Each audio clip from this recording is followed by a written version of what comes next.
Welcome friends, it is I, Hi-Rez Studios, and it's time for the vlog. In the background you'll notice is a old Arachne game. Why? Because we're going to try a new idea in the future. I don't know when we're going to do it, but the idea is to go back and look at the old Smite footage that we made and just talk over that and just see how we feel about that. Like, over our old editing, our old audio work, all that stuff, see how far we've come with that, and see how far Smite has come as well. That'll be interesting to see. We'll see, like, the old lanes, we'll see the old meta, we'll see the outside lanes, we'll see with the camps, we'll see all that stuff in the future. I don't know when we'll do it, but we will do it in the future, and it should be pretty cool. And here's a taste of something old, and it should be fun. It should be definitely fun to see. Now, there's a couple things to talk about. Let's start out, of course, with Smite as always, and that is Ah Puch and the patch with all the skins. Ah Puch is an interesting guy. I was hoping for a bushy-tailed squirrel. Anyone else? Instead, we get a zombie shaman, which is still cool, just not what I was hoping for. I was really hoping for a bushy-tailed squirrel god. That would have been hilarious, but no, we didn't get that. He's still pretty cool. He is very much dependent on one gigantic combo that is redonkulous, where he sends the zombies out. Okay, look here. He hits you with the miasma charm, he sends the zombies out, and then he blows all of that stuff up. Holy crap, that's a lot of damage to come out of there, and a lot of explosions. Should be really cool looking. Who doesn't like to Michael Bay the place up sometimes? His ultimate is a kind of interesting one. It's a curious ult. It could be good because of how large it is. Do that to a team fight, that'll be kind of nuts. Setting up for his big combo. And then the sustainability from his passive, he'll be doing in lane. It'll be kind of risky though, having to run up and get those zombies, but it might be fine. Of course, I'm going to try to do him in jungle. Being able to pick those things up means he can cast more often. In the jungle, that might be useful. So, I try every god in the jungle. I've won with every single god in the jungle so far. That includes Medusa and Bellona, so I'm going to try to do that with Ah Puch when he comes out, see how that works out. And there you go with that. The skins, Bastet skin, of course, is hilariously ridiculous. Some people hate it, some people like it. It is ridiculous. I have 500 gems right now, so I can't buy it yet. So in like a month of the dailies, I'll have enough gems to buy it. So we'll see that skin in like a month, hopefully. Unless I screw up and forget to log in for a day, which has happened. And then we'll not see it as soon. But we'll definitely see that skin eventually because I believe it's a 600 gem skin. And I really want that skin, so we'll get it eventually. Let's see, what else is there? SPO Shiblanke looks cool. That's all I have my opinion on that. The Vulcan portrait looks great, of course, as well. The recolor for Ah Puch looks great. I'm missing somebody right now. What is it? I am missing... Oh, Executioner Nemesis. Scary.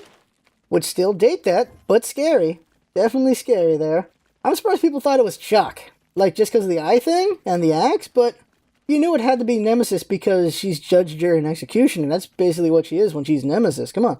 God of Vengeance? She is the law. Except Tyr's also the law. But she's the closest we're going to get to Judge Dredd, so there you go. Also, what was the other skin? Oh, Serket Tier 2 is hot. My problem with Tier 2 skins is I feel like those should be the remodel skins. That's really what they feel like. Like, I wish, like, they look even better with that, but then also having the option of having both is there as well. I feel like this is kind of the having both kind of thing. Like, if they were to remodel a god but not let you buy the old skins, which they've done for every remodel so far, that's unfortunate. But like this, like, if they remodeled Hercules and let us own the old skin would be great kind of thing, I guess. Like, if they remodeled Serket and let us buy the old skin, it's kind of like that, except instead we're buying the remodel skin. If I worded that at all correctly. And, nerfs and buffs. Neith's buff a bit. She's already really good. I'm surprised she got that buff. And the other buffs and nerfs, you don't really care so much about. The Alquang buff is the one that blows my damn mind. Alquang flat 30% now on that ultimate, which means you don't have to level up that many times to get the 30% threshold, which is very nice for Alquang. And he heals? All Smite did was they made it so that I'm going to kill someone quicker and easier and still go back to base, because I ain't going to go risk myself in a fight without my ultimate. But maybe I can, because Alquang freaking destroys squishies. We all know that. I can't believe they buffed him. They gave him a heal. Like, they're going to have to nerf his damage or revert that freaking buff of his, because Alquang's going to be ridiculous. I didn't play Alquang in months. I come back to Alquang for a week, and I'm going like 10, 15, 20, and like 1 or 3 deaths every game with Alquang. I am destroying people with this guy. And I haven't played him in a long time. He's just that easy to do. And holy crap, they're buffing him. And they're buffing him because they haven't seen that much rank play with him, I think? Or competitive play? Like, one of the two. They're not seeing enough of him being played. I'm like, there's an ebb and flow in choices in games. Like, that's your reason? Then how about other gods? How about what's wrong with Zeus then? Because we haven't seen Zeus in a long ass time. How about we do something about him? No, we're doing Alquang because he's a more popular Chinese god. That's why we're doing Alquang? Okay, that's your reasoning. Alright, okay. I don't get it. I don't get it. Alquang should not be buffed. Alquang is a beast. And so, holy crap. Just holy crap. That's all I got, because he did not need that buff. Now, as far as non-Smite goes... Oh, wait. So the giveaways today, this is Saturday morning. Giveaway is in 90 minutes from this recording. So that should be a lot of fun. Have not played Smite in a week. The reason why I did not play Smite for a week was because every single day for a solid week, we had one game that was real, where it was a 5v5, no problems. And then we would have 3 or 4 games that had a DC at the start, a DC in the middle, or DC at the end, which ruined the game, or rage quits.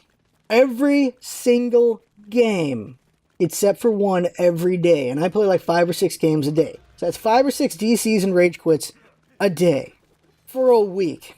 Are we surprised I didn't want to play Smite for a week after that? I don't think so. So I was really not happy at all with Smite. So today is my first day back. Hopefully it'll go well. If it doesn't, oh man, I don't know what to think. So because I haven't played Smite in a week, we're also got to work on getting our content catch up and everything like that. And also getting footage for the guides. Artemis guide's coming up. And that guide's looking pretty good. Got a lot of the footage before the week, so that's good. I got to work on getting footage for next god, which would be Athena. I'm not sure who's after Athena. It might be a Wheelix, or there's another god I'm not thinking of right now. I got to think who's after Athena and get that footage as well. But the guides are getting better. I've been putting a lot more editing work into them. Like, I found ways to improve my editing work on it. Like, it's not like I didn't want to put more into it. It's that I couldn't think of anything else I could do to it. And we started putting picture-in-picture to show examples of what I'm saying without just cutting out of the current footage. So we got 2 footages going on at once, and they're both being good representatives of different things. And I'm happy with that. I'm really happy with that. So I'm glad we're able to make it more complex. I was able to find another way to make it better, so that's great there. It was Jinx's idea to do that, and good job on Jinx on making that idea. As far as other content goes, check out the highlights. The highlights are always fun to watch. Those are really good. I really enjoy those. One shot was probably archery, which is a silly game. It's pretty fun. It's a silly, fun game. I like that one. We streamed GTA a lot this week, which is, GTA's fun. GTA's fun, and since I'm a psychopath, I do ridiculous things, which is what GTA is so fun about, is just doing ridiculous things if you want. And I've done a couple car flips that were amazing. I've done a couple, horrible things that were amazing. It's a fun game. For those of you who have played the GTA game, I got to the, how do I word this without spoiling? I got to the Kumosh mission, and that was uncomfortable. Let's see here, but GTA is a lot of fun. I like the heist. I like the interaction between the characters. A lot of really good characterization of the 3 main characters. Everyone else is pretty shit, though. Like, the characterization of everyone else just is not as good. Because they purposely want you to hate them, I guess? Like, in the world of GTA, no one's really a saint. Everyone's pretty bad in one way or another. Or they're flawed in some ways. But your main 3 characters are the most developed, while everyone else in the universe is not as developed. Like, Michael's family they're just shit people. They really are. And Franklin's friends are just shit people. And Trevor's people are not the best people. Like, the main characters are developed pretty well, it's just everyone else is not, which is a bit unfortunate, as good as the game is, but it is a bit unfortunate. And let's talk about a different topic. Let's talk about modding. This is a big thing that came out this week, because vlogs are me talking about what I want to talk about. Like, I talk about stuff going on with the channel, and now I want to talk about something big that happened. That is modding. Steam with mods. Mods can now be bought for Skyrim, and Skyrim, of course, is a big modding place. So that's the first push. Future games may have this Steam support for people buying mods, and that's how it's going to go.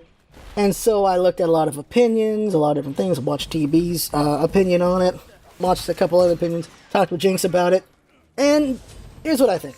First off, it's important to look at a bunch of different opinions so you can see what you feel makes sense, what you feel does not make sense, and also understand where other people are coming from. And modding, for me, purchasing mods is fine to me, because mods can be amazing and have some really good work in them. They're really good. There is an argument that when you apply money to a passion project like mods, it cheapens it. And I disagree greatly with that because it doesn't make any sense to me. Money and passion are not opposites. Money gives passion an opportunity to become even greater, in my opinion. That is how I think about it. Of course, there's going to be ridiculous stuff. There's going to be people going into modding specifically for the money. But that is not new in any form. That is not new in any art form. In modding, there's going to be people going to be in there for money, and they're going to be really nickel-dimey. That's not going to be cool. But that's not new. That's the same thing for YouTube. That's the same thing for anything that was a hobby that is now possible to make money off of, or maybe even a living off of. It's weird when people say it's not a real job. If you make money and are able to survive off of it, it's a real job. Everything is a real job if you can survive off of it. Some people say fast food isn't a real job. I have family that is how they get by. That is a real job. People who say YouTubing is not a real job. We have people who make a lot of money off of YouTube. We have people who don't make as much, but enough to make a living off of it. That's a real job. That's an entertaining job. To say YouTube is not a real job is to say being a movie star is not a real job.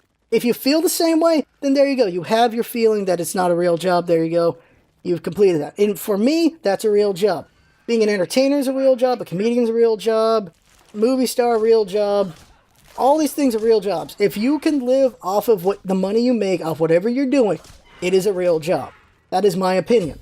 So, for that argument, I don't believe in that one. But just saying money and passion can't be together is really weird. Because you can make the example for modding what YouTube was a couple of years back, where it was, these people were feeling like you should not make money off YouTube. It should be hobby only. That way, you don't lose the passion. You know what happens in a person's day in life? You know what happens when they grow up and they don't have as much time because of, a real job they gotta get, right? Let's look at me. What's gonna happen? In a couple months, I'm gonna have a job, and it's going to eat 8 to 9 hours of my life. That is 8 to 9 hours of not doing the channel. Just working on whatever my job entails. That is a third of my day. Another third is going to be like what? Sleep? And other things like that. Just sleep for the most part. Just recharge the damn batteries. And the other third is, what do I do with it? It'll be the passion project of hobby, which is the channel, which I treat as a second job anyway. Trying to do stuff with family, do stuff with friends, trying to network with people. Like, I only have a third of my day to do all these things after I get a job. Now, if the channel was a full-time job, then 2/3 of my life, it is possible to get things done for the channel. I can treat the channel as a job, so I can work on the channel for 8+ hours a day, like I do right now. Sometimes I do 12 hours on the channel. That is amazing.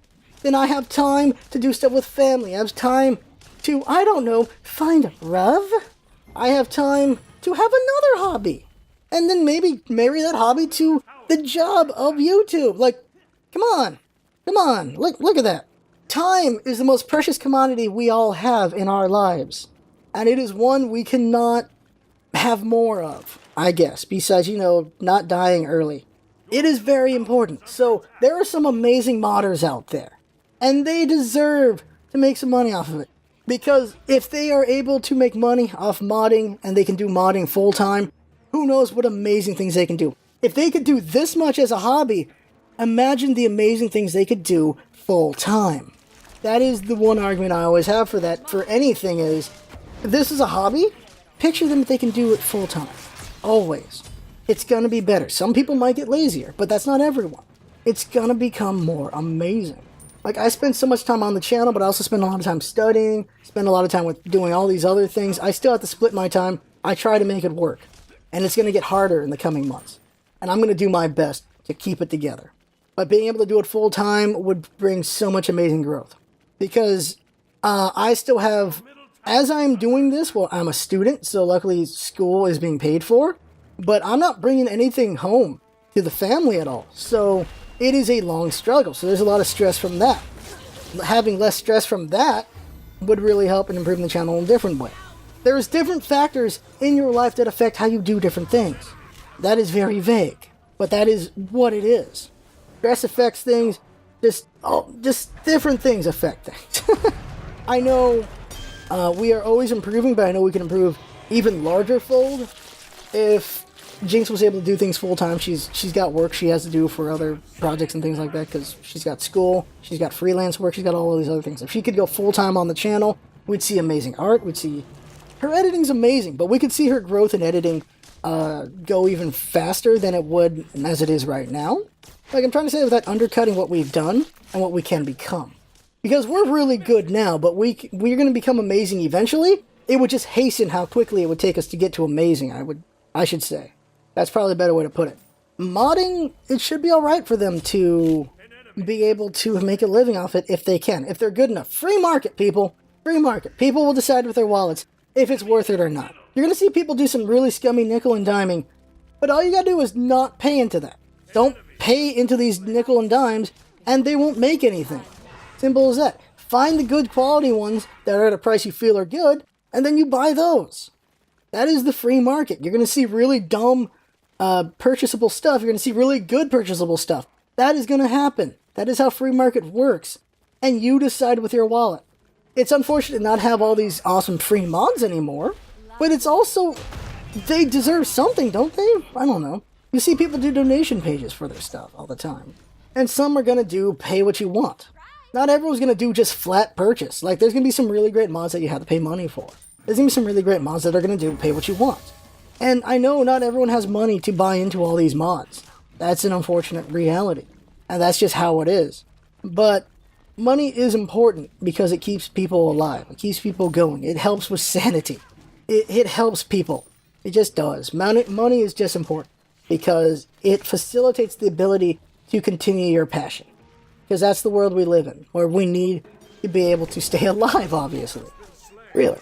Other side argument someone made was, about defending modding, which I feel is just incorrect. Argument for modding is, the argument they made was Counter-Strike, TF2, and Left 4 Dead.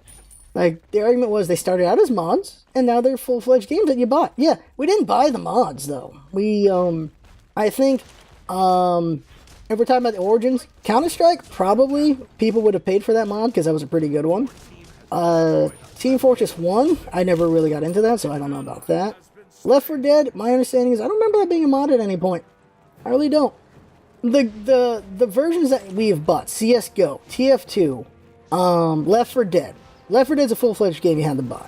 CSGO's a full-fledged game you had to buy. TF2 came in a package. Like, these are games that you got into because they became full-fledged games. They weren't just mods. They were full-fledged games. They were completely fleshed out. There is a difference between just the mod and what they became later on. Some mods can become these great things. That's what the better example of it should be, is CS was just a mod. And then it grew and grew and grew and became, well, CSGO. Something that people have bought. Team Fortress was this game that people liked and became Team Fortress 2 and it became part of the Orange Box. Portal's kind of the same thing, though. Portal was, I think, a student project, just a project of some kind, that turned into a full-fledged game that they put in the Orange Box. Then Portal 2, the sequel to that, full-fledged game that you bought. Left 4 Dead, as far as I know, was just a game that was, like, ideas came out and then they made a full-fledged game out of it. A lot of times it's just an idea that becomes a full-fledged game. And then you, of course, have the Stanley Parable. That was a mod, a very good and interesting mod on Half-Life 2. I enjoyed it, and then they made a full-fledged game out of it. And it was really good. Bought that thing. It was a good game. It was very enjoyable. It made a lot of changes from the base game and had a lot of the same stuff from the base game. It was pretty good. Mods can go far. This just allows mods to become something more from the inception, not just where it develops into, I guess. And yeah, you're gonna have shitty stuff. You're gonna have people putting up stuff for way ridiculous prices, and all you gotta do is not buy them. And you see stuff that used to be free that isn't free anymore. Yesterday it was free, today it's not. Now it's like $5. It's up to you if you want to buy that or not. Personally, I think it's fine. At the end of the day, I think it's fine. Modding's fine. So the last topic I want to talk about is language, and context and setting and all that stuff, and usage and where it should be used and stuff like that. Because the big one, if you saw on Twitter, the argument I had with somebody on Thursday was about the word rape. SPL. Here's what's going on with the SPL. One of the teams, because they're listening to their comms during the SPL, says, okay, it's time to rape, or let's rape them, or something like that. Something about rape, because I don't remember the exact context right now. But they're saying, before the match, let's get to raping them, basically. That's what they're using. And people reacted. Some people going, That's not cool. This is a professional setting. They should not be using rape right now. They can do it when it's just them, but we're in a professional setting. Saying rape in a general populace where there's a couple thousand people watching is not good. It does not look good. It doesn't look good on us. And one guy argues, what's it matter? What's it matter if they use the word rape? Rape doesn't mean anything. It's just something that's used in gaming. The reaction to that was, is rape a word that's used in gaming? Yes, it is. Does that make it okay? No, it doesn't. And that's what I feel is true. But I got into an argument with this guy about it. When I entered the conversation was when he said, rape doesn't mean anything. It's just a word. Words don't mean anything. Words are meaningless. And I came in because words are everything, in my opinion. They hold incredible amounts of power. They do so much. Words are very important. Words are not just words. Words are a lot. Words are everything. If words didn't mean anything, why do we talk? Why do we do anything with language? Why at all? Why am I doing this vlog? Why do I say my opinions? Why do I try to teach people? Why? Because language is important. Because language conveys so much. Language does so much. Why would I not use it? Why would I not use words? Words are not meaningless. And that was the argument I came in with, was words aren't meaningless. They mean everything. You cannot just ignore words. You can ignore a lot, but you cannot always stop that. Because you talk about thick skin, how people are like, well, the words just roll off of them. And you can do that. You can do that at times. But we're talking about not just the individual. We're not talking about just one person who's okay with the word rape. We're talking about the general populace. We're talking about everybody. We're talking about everyone. Rape, in the grand cultural scheme, is not something people like to hear. It's not a word people will accept. In some circles of gaming, it's okay. But in the large circle of gaming, it is not. And to say that it is okay, it doesn't mean anything. To defend rape, you are an asshole, in my opinion. That is my opinion. If you feel rape is okay to say, that heinous and horrible act, you are an asshole. That's what I feel. And that's what I felt when I was talking to this guy. He's defending rape. And so, I'm trying to keep the conversation going because I want to see where we can take this thing. Because when you have a conversation, when you have an argument or a debate, the goal is not to win. The goal is to find better understanding through it. Like I talked about modding earlier, like I'm reading all these opinions so I can get a better understanding. Better understanding through this. And so we have this talk, and I think he was trying to win anyway. Where I'm saying words mean everything, he's saying words are meaningless. And my argument is to the individual, yes. To the individual, it can mean nothing. But still, not every word is capable. You're not able to filter every single word you hear. That's not going to happen. And also, in the grand scheme, not just the individual, you're not going to be able to pull that off. I'm not even arguing political correctness. I'm just arguing it's an asshole thing to say. Because some circles are just not going to like it. You can argue that is political correctness. But my argument is just not being an asshole. Using rape makes you an asshole, in my opinion. Words still have power regardless of who says them. It doesn't matter how dry or whatever. Some words will put a red flag in your head. There is still emotion attached to these words regardless of delivery. But aside from that, he made a better argument earlier on that he dropped, which I don't know why he did. And that was, why is it okay to use murder and killing people and that stuff? And why is it not okay to use rape? And there's a couple arguments. One is, just because you see one wrong does not make it right to do another wrong. Just because murder and kill is acceptable does not mean you should make rape acceptable as well. Two wrongs don't make it right, right? No reason why one negative should have another negative following it. How about we have a positive following that? How about that? Why should we follow it with more negativity? Why should we dig ourselves into a deeper hole? You see one guy cheat, that doesn't mean you should cheat too. It doesn't. You might cheat too because you're like, gotta keep up with this asshole. Why? How about you do better on yourself? Another individual argument, isn't it? Which could be as a whole thing as well, if you stretch it far enough. But why? Why do the asshole thing? Why not do the better thing? Why not be the better man or woman? And the last argument I got for this whole thing is context. And I've already been saying it this whole time. In some circles, it's okay to say rape. In my circle, it's not. In your circle, maybe it is. But you bring that up to me. You tell me you think rape is okay. I'm not going to be fine with that. That is simple as that. It's the same thing with the N-word. Not exactly the same, but it is similar. You say the N-word in certain circles, you're not going to get popped in the mouth. You say the N-word in other circles, you're going to get popped in the mouth. That is how it is. Opinions, words, all these things are fine in certain circles, not fine in other circles. And when you enter the giant circle, the big general populace circle, You have to understand what's going on there and what is okay and what's not okay. And if you just want to just stand up against whatever the hell it is, you're like, no, rape is okay. You're an asshole. This ain't political correctness. That is just an asshole thing, in my opinion. I have to keep saying it's in my opinion, because that's what I feel, that's what I think. I'm not telling you what I say is law, what I say is the rule of things, but it is the way that I will feel things should go in my circle. I will never be okay with someone saying rape in my circle. We had viewers who used to say rape, and we told them, not okay, that's not okay, and they left. I'm not going to force them to not say rape anymore. I'm going to tell them, if you want to be here, you don't say rape. If you don't want to be here, then don't be here. That is how it goes. There's the door. Because rape is not okay for me, and it's not going to be okay in my circle. And I guess that's all I got to say about that right now. At the center of everything, at the center of all my arguments, I feel, is we don't have to be the bad guy. We could be the good guy. And also, we could be less assholes. That's the bigger one. As people in general, no, we don't have to be an asshole. We could be not assholes. How about that? We don't have to force something on other people. We don't have to go, no, this word that other people find horrible isn't horrible at all. I can ignore it, they can ignore it too. So it's fine to use rape. I'll rail against that. It's not. It's not political correctness. It's not being an asshole, in my opinion. Well, that right there is the vlog. Talked about a lot of things. And we'll see what you think about everything I said. And I'm be curious how the comments have about all this. But there you go. That right there is the vlog. I had fun making this. Hope you had fun watching and listening. That's what it's all about, isn't it? Having fun. Thanks for coming by, and see you next time. And keep having fun out there, people. That's what it's all about.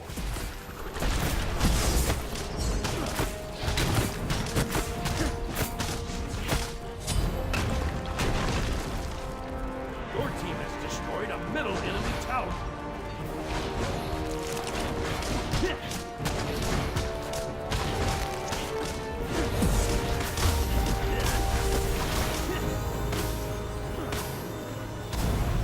Your team has destroyed a middle enemy Phoenix.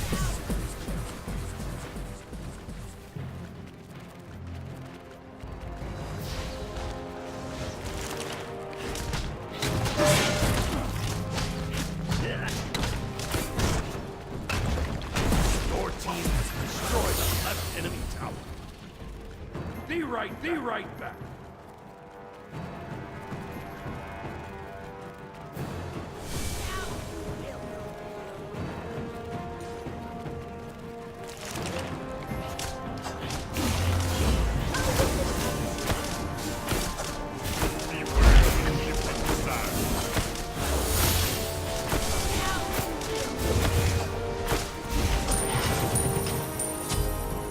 Thanks. Nice job.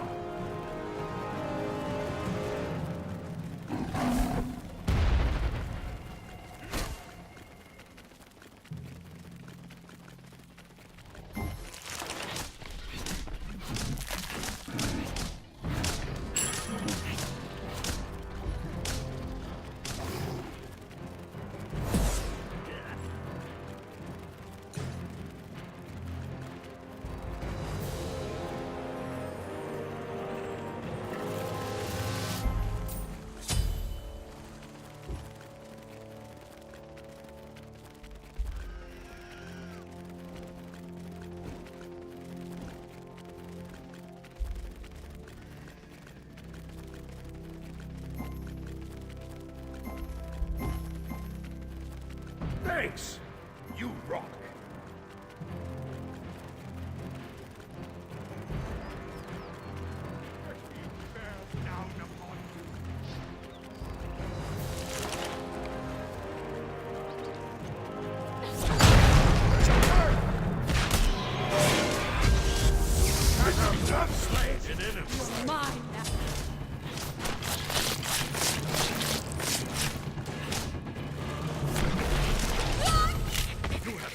An enemy. Double kill.